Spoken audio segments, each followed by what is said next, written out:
Assalamualaikum warahmatullahi wabarakatuh. Di tanah Bagelen, hiduplah seorang pria yang tidak pernah menyangka bahwa namanya akan abadi dalam jajaran Waliullah Nusantara. Ki Cokrojoyo, seorang penyadap nira yang miskin namun jujur. Hidupnya adalah rutinitas, memanjat pohon, mengumpulkan air nira, dan menjualnya demi sesuap nasi. Namun, takdir memiliki rencana yang lebih besar. Di balik kemiskinannya, ada hati yang haus akan kebenaran. Suatu hari, pertemuannya dengan seorang pria misterius berpakaian serba hitam akan mengubah hidupnya. Dari seorang rakyat jelata menjadi seorang wali sakti yang tubuhnya hangus demi sebuah ketaatan. Sebelum kita melanjutkan kisah penuh hikmah ini, mari kita sejenak saling mendoakan. Bagi Anda yang berkenan menekan tombol subscribe, like, dan share. Semoga Allah berikan kemudahan dalam hidupnya dan dimudahkan rezekinya. Amin. Ki Cokrojoyo adalah gambaran rakyat jelata yang tulus. Setiap hari, ia menghabiskan waktunya di hutan kelapa. Sambil memanjat pohon demi pohon, ia sering bersenandung untuk menghibur dirinya sendiri. Namun, senandungnya bukanlah lagu cinta atau pujian pada penguasa, melainkan keluh kesah tentang beratnya beban hidup dan keinginannya untuk mengenal Tuhan yang sesungguhnya. Hidup ini seperti nira yang menetes, perlahan namun pasti akan habis, gumamnya sambil menuangkan cairan manis itu ke dalam bumbung bambu. Suatu sore yang tenang, saat matahari mulai condong ke barat, Ki Cokrojoyo mendengar suara seseorang berjalan di atas dedaunan kering. Tidak jauh dari pohon tempatnya berada, berdiri seorang pria berwibawa dengan pakaian bangsawan Jawa, namun dengan gaya seorang pengembara. Pria itu membawa tongkat kayu dan memancarkan cahaya ketenangan yang belum pernah dilihat Ki Cokrojoyo sebelumnya. Pria itu adalah Sunan Kalijaga Raden Mas Said, salah satu anggota Wali Songo yang gemar berkelana mencari jiwa-jiwa yang haus akan cahaya ilahi. Sunan Kalijaga memperhatikan Ki Cokrojoyo dari bawah. Wahai saudaraku yang sedang memanjat, apa yang kau cari di atas sana? Apakah nira itu bisa mengenyangkan dahaga batinmu? Tanya sang Sunan dengan suara yang menggema hingga ke relung hati Cokrojoyo. Ki Cokrojoyo terkejut dan hampir terpeleset. Ia segera turun dengan tergesa-gesa. Maafkan saya, Tuan. Saya hanya seorang penyadap nira. Jika tidak memanjat, saya tidak makan. Apa yang Tuan maksud dengan dahaga batin? Sunan Kalijaga tersenyum. Beliau melihat potensi besar di dalam diri pria sederhana.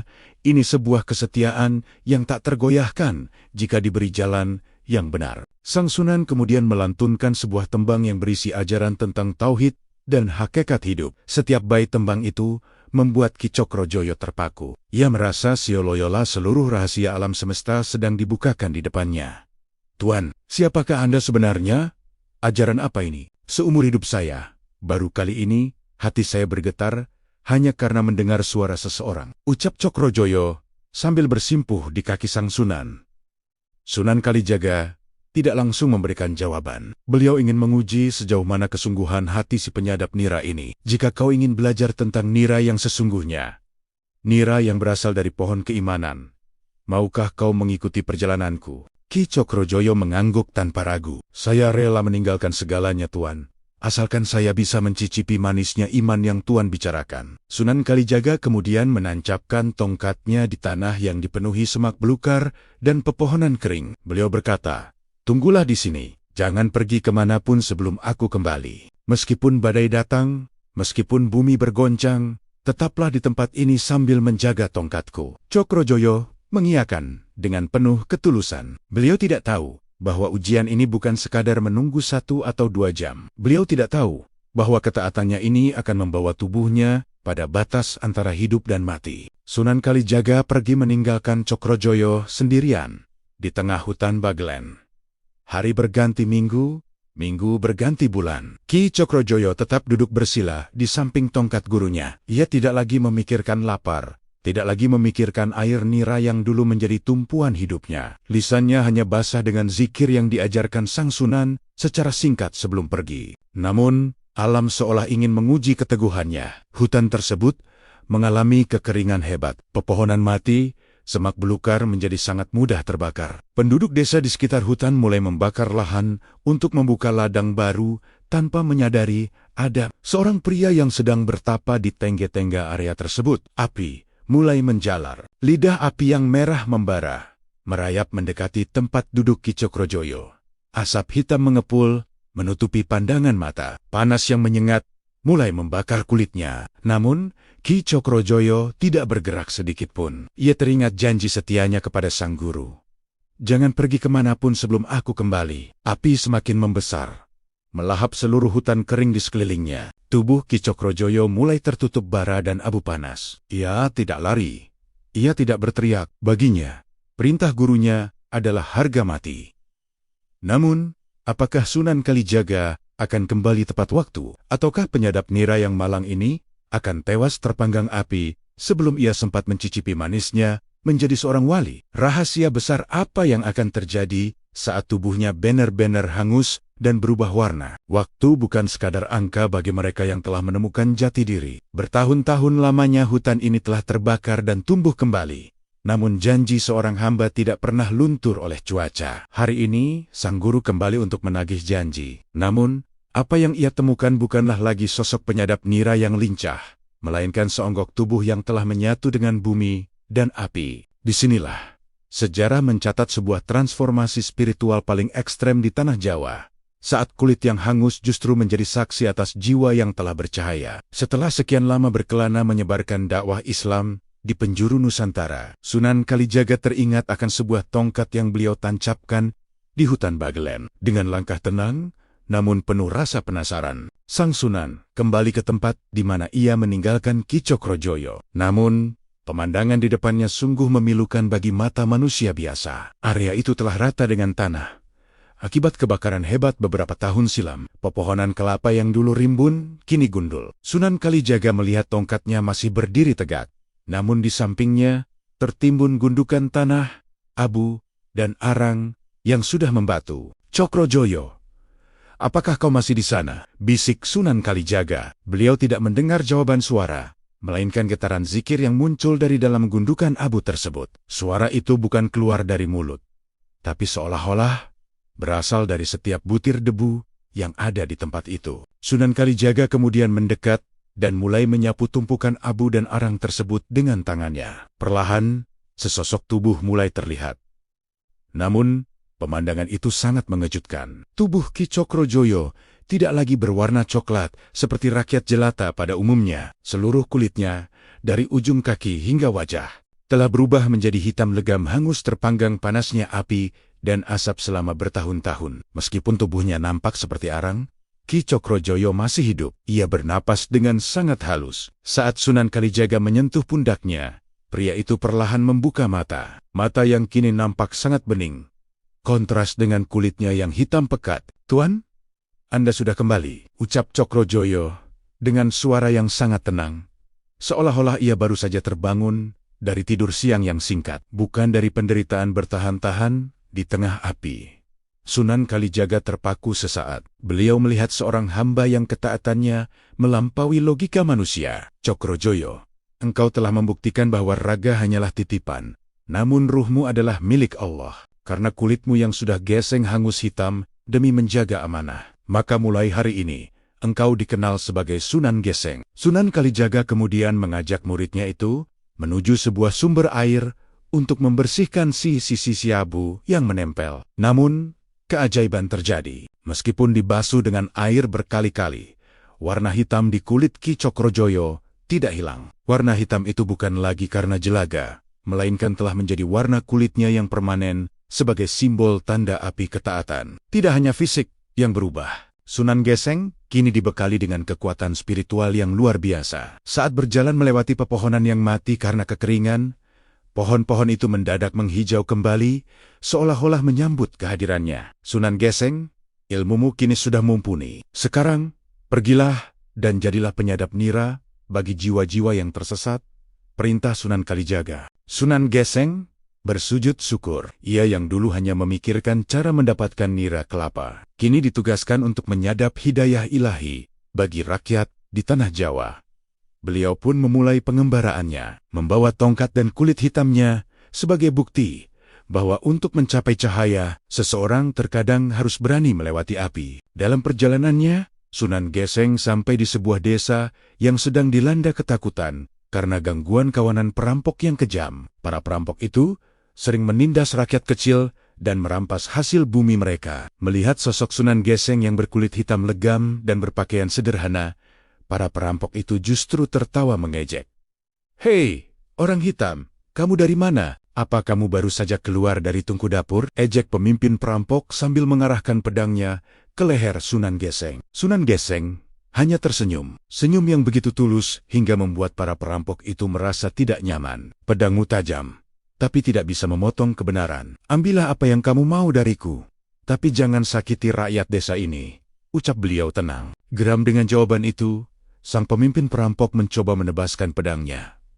Namun, pemandangan aneh terjadi. Setiap kali pedang itu menyentuh kulit hitam Sunan Geseng, pedang itu justru melengkung dan tumpul, seolah-olah sedang menghantam besi baja yang tak terlihat. Kekuatan sejati tidak terletak pada tajamnya bilah keris atau kerasnya kepalan tangan. Sunan Geseng, sang wali yang lahir dari kobaran api, baru saja membuktikan bahwa kelembutan hati yang dibalut ketaatan mampu meluluhkan baja yang paling keras sekalipun. Namun, tugasnya bukan hanya menjinakkan kawanan penjahat di hutan. Takdir kini menyeret langkah kakinya menuju pusat kekuasaan, di mana kegelapan yang lebih pekat sedang menyelimuti hati para penguasa. Bisakah sang wali berkulit hangus ini membersihkan noda hitam di singgasana? Pemimpin perampok itu, yang dikenal sebagai Brendal Jagat, masih terpaku menatap pedangnya yang tumpul. Ia belum pernah melihat keajaiban seperti ini. Namun, yang lebih membuatnya gemetar bukan karena ia kalah sakti, melainkan karena tatapan mata Sunan Geseng yang penuh kasih, bukan kebencian. "Mengapa engkau tidak membunuh kami, Kiai? Kami telah menghinamu. Kami telah menindas rakyat ini," tanya Brendal Jagat dengan suara serak. Sunan Geseng mendekat, lalu membantu pemimpin perampok itu berdiri. "Tanganku ini menghitam karena api ujian, bukan untuk memadamkan nyawa sesama manusia. Api hanya bisa dipadamkan dengan air, dan kebencian hanya bisa dipadamkan dengan maaf. Pulanglah, kembalikan apa yang bukan milikmu, dan mulailah menyadap madu kehidupan yang halal." Mendengar ucapan itu, tangis para perampok pecah. Mereka yang biasanya haus darah, kini bersujud memohon ampun. Di tempat itu juga, di bawah pohon beringin tua, mereka memotong rambut dan berjanji akan menjadi santri Sunan Geseng. Desa yang tadinya mencekam, mendadak berubah menjadi haru biru penuh selawat. Kabar tentang munculnya wali berkulit hitam yang mampu menaklukkan Brendal Jagat tanpa pertumpahan darah menyebar hingga ke telinga penguasa wilayah tersebut. Sang adipati yang dikenal sombong dan haus akan pengakuan merasa terganggu. Ia khawatir pengaruh Sunan Geseng akan melebihi kekuasaannya.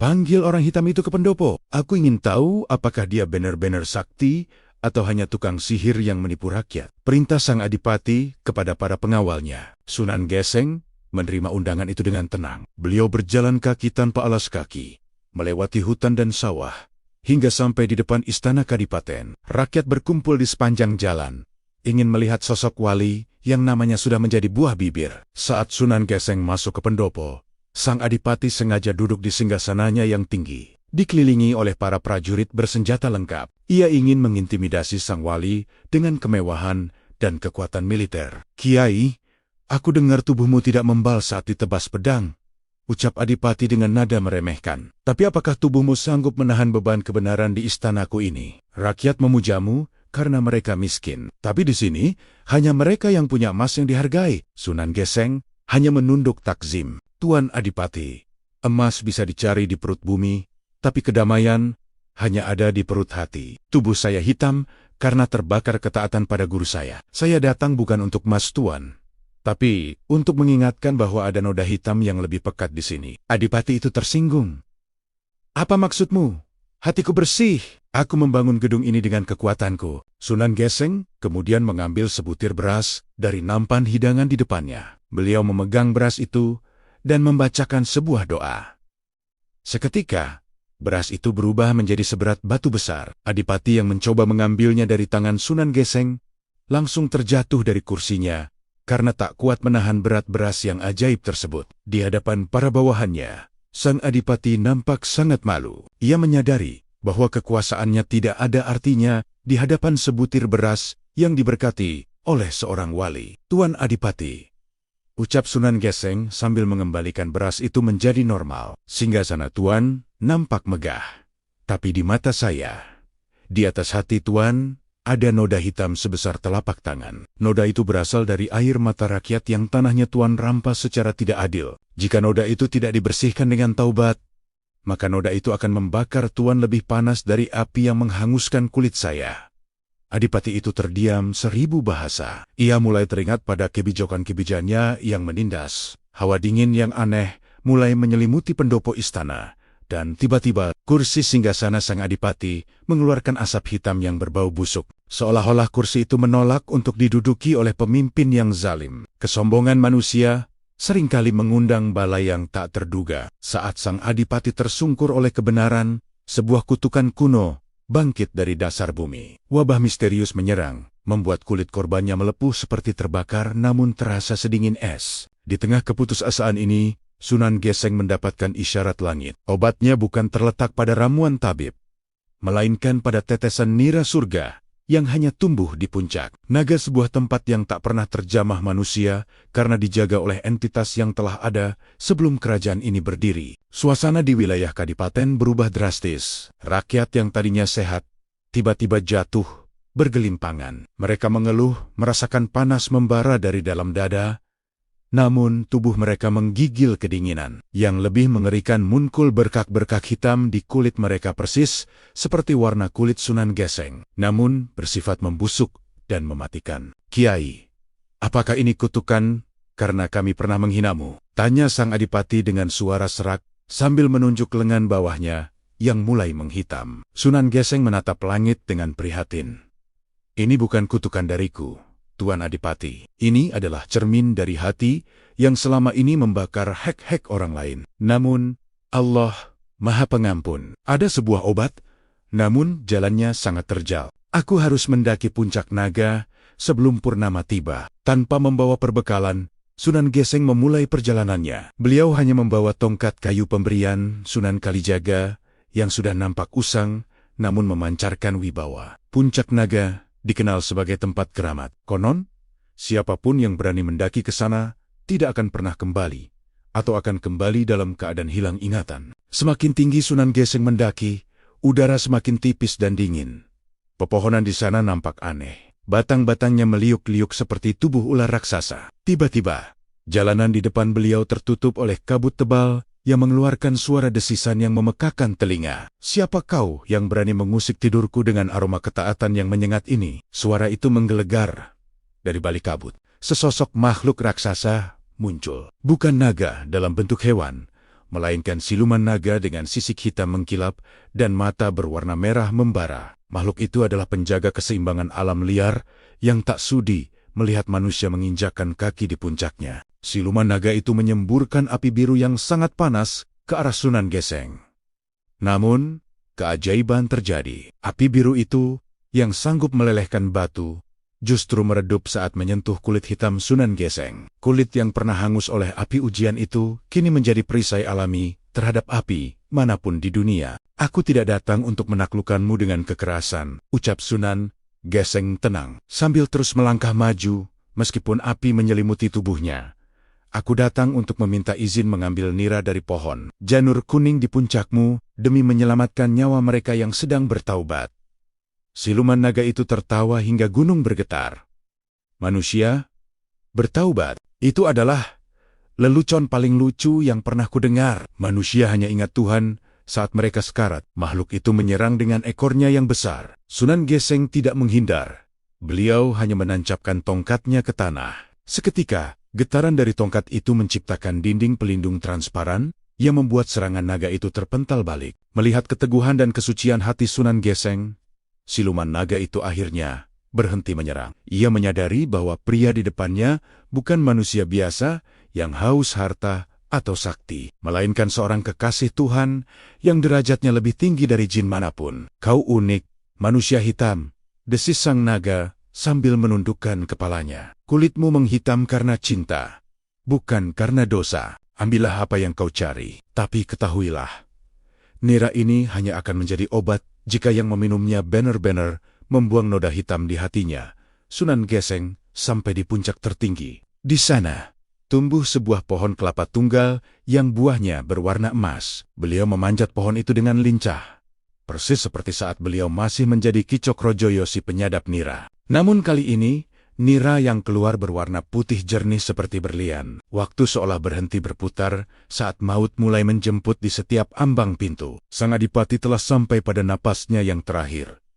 Sementara rakyat kecil hanya bisa berserah pada takdir. Namun, dari balik kabut gunung, muncullah sosok berkulit hitam pembawa air kehidupan. Bukan sekadar obat untuk raga yang melepuh, melainkan penawar bagi jiwa yang telah lama mati. Malam ini, keajaiban nira surga akan dibuktikan, dan sebuah transformasi yang tak terduga akan dialami oleh sang wali. Saat batas antara manusia dan keajaiban ilahi menjadi semakin tipis, Sunan Geseng melesat bagai anak panah.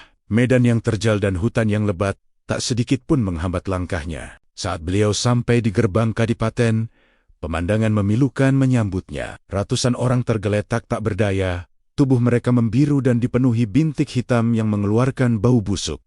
"Kiai, Kiai datang!" teriak seorang santri yang masih memiliki sisa tenaga. Sunan Geseng tidak membuang waktu. Beliau menuju pendopo istana, di mana sang adipati sudah tidak sadarkan diri.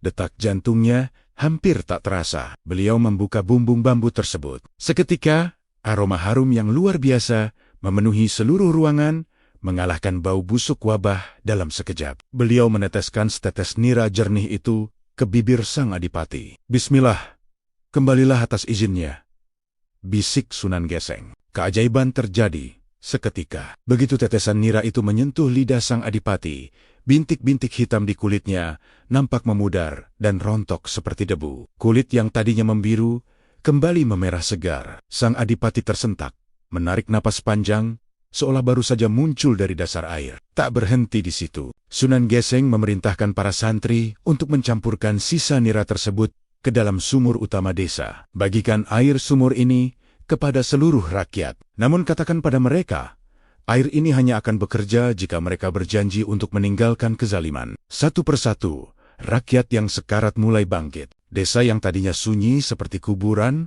mendadak riuh dengan tangis syukur dan teriakan Alhamdulillah. Wabah yang tadinya tak terkendali, sirna hanya dalam hitungan jam. Sang adipati, dengan sisa tenaganya, merangkak dari tempat tidurnya dan bersujud di depan kaki Sunan Geseng.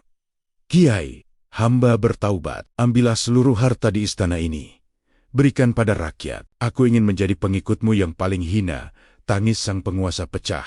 Di tengah haru biru kemenangan atas wabah tersebut, sebuah kejadian aneh menimpa fisik Sunan Geseng. Setelah memberikan seluruh nira kepada rakyat, masih tersisa satu tetes kecil di dasar bumbung bambu. Sunan Geseng meminum tetes terakhir itu. Tiba-tiba, tubuh beliau memancarkan cahaya yang sangat terang, melebihi sinar matahari siang hari. Rakyat dan para pengawal menutup mata karena tak kuat menahan silau. Terdengar suara gemuruh kecil dari dalam tanah. Saat cahaya itu meredup, semua orang terbelalak. Sosok Sunan Geseng yang tadinya berkulit hitam legam seperti arang, kini telah berubah. Warna hitam itu tidak hilang, namun berubah menjadi warna yang sangat unik, hitam mengkilap, namun transparan seperti permata black diamond. Wajah beliau yang tadinya nampak renta, kini kembali nampak muda dan penuh karisma. Namun dengan kulit yang tetap menjadi pengingat akan hangus ketaatannya. Inilah transformasi terakhir beliau. Warna kulitnya bukan lagi tanda celaka atau gosong, melainkan tanda kemuliaan tingkat tinggi. Beliau bukan lagi sekadar penyadap nira. Beliau telah menjadi nira itu sendiri bagi tanah Jawa. Sunan Geseng kini berdiri dengan wibawa yang tak tertandingi.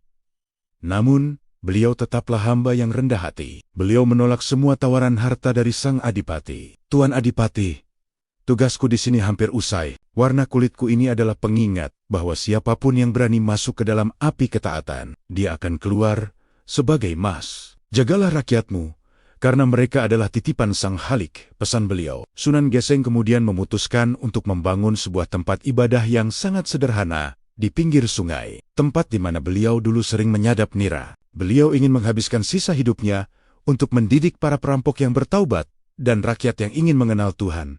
Namun, ketenangan beliau kembali terusik saat seorang utusan dari gurunya, Sunan Kalijaga, datang membawa tugas rahasia untuk menjaga sebuah pusaka yang bisa mengguncang tatanan kerajaan Demak. Setiap perjalanan spiritual akan bermuara pada satu titik, pengabdian tanpa syarat. Ki Cokrojoyo telah melampaui api yang menghanguskan raga, melewati gunung yang menguji nyali, hingga membasuh wabah yang menyiksa rakyat. Kini, di masa senjanya, sang penyadap nira yang telah menjadi wali sakti ini menerima amanah terakhir yang paling berat, sebuah ujian tentang melepaskan keduniawian demi menjaga keseimbangan bumi Nusantara. Inilah puncak keagungan seorang murid yang kesetiaannya kepada guru telah menjadi legenda yang takkan pernah luntur oleh zaman. Di suatu pagi yang berkabut, Sunan Kalijaga datang menemui muridnya. Beliau membawa sebuah bungkusan kain putih yang memancarkan energi sangat kuat. "Geseng, muridku," ucap sang Sunan. "Di dalam kain ini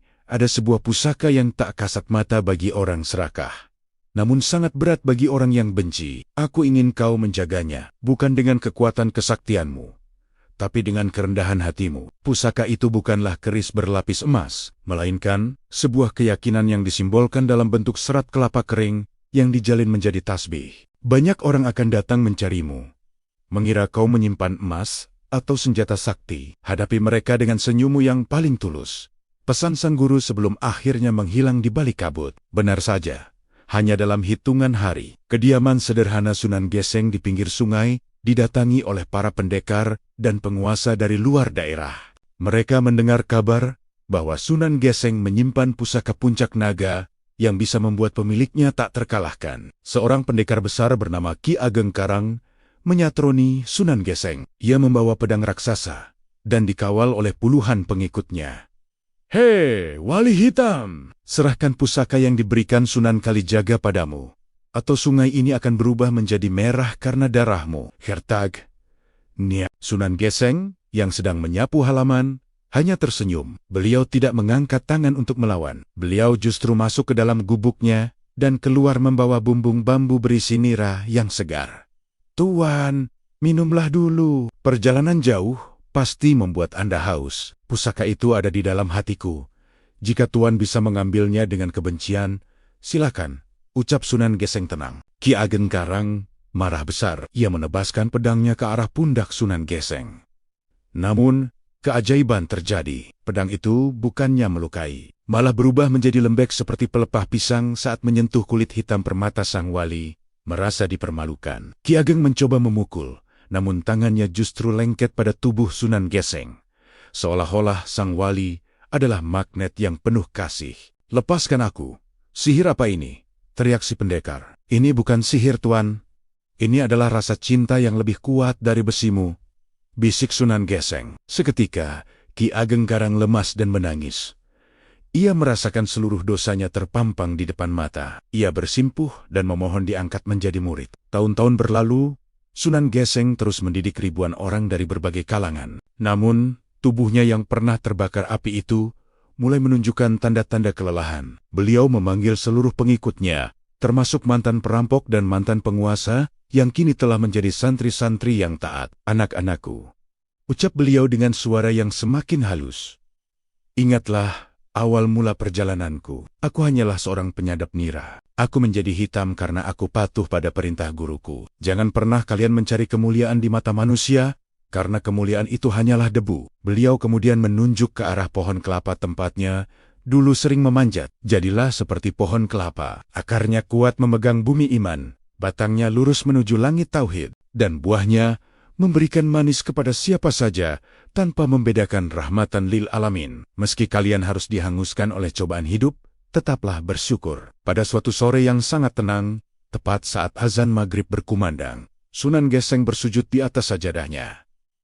Beliau tidak bangun lagi. Sang wali yang lahir dari api ketaatan itu telah berpulang dengan sangat damai. Kisah wafatnya pun diwarnai keajaiban. Konon, tubuh beliau tidak meninggalkan bau tanah, melainkan aroma nira yang sangat manis dan harum bunga melati yang memenuhi seluruh desa Bagelen. Ribuan orang mengantarkan jenazahnya dengan tangis haru, namun ada rasa damai yang merasuk ke hati mereka. Kulit hitam permatanya yang legendaris itu seolah-olah bercahaya untuk terakhir kalinya sebelum tertutup kain kafan putih. Beliau dimakamkan di tempat yang tinggi, tetap menjaga tanah Jawa dari puncak spiritualnya. Dari seorang rakyat jelata yang menghitam karena api, hingga menjadi permata yang menyinari hati banyak orang, Sunan Geseng telah mengajarkan kita bahwa derajat seseorang tidak ditentukan oleh warna kulit atau kasta, melainkan oleh seberapa kuat ia memegang janji kepada Tuhannya. Beliau telah tiada, namun jejak ketaatannya tetap membekas di hati setiap orang yang percaya bahwa di balik kesulitan selalu ada kemanisan yang abadi. Selamat jalan, sang penyadap nira surga. Cahayamu akan terus abadi di tanah Jawa. Sampai jumpa di kisah berikutnya, dan tonton video lainnya hanya di Jejak-Jejak Islam. Terima kasih.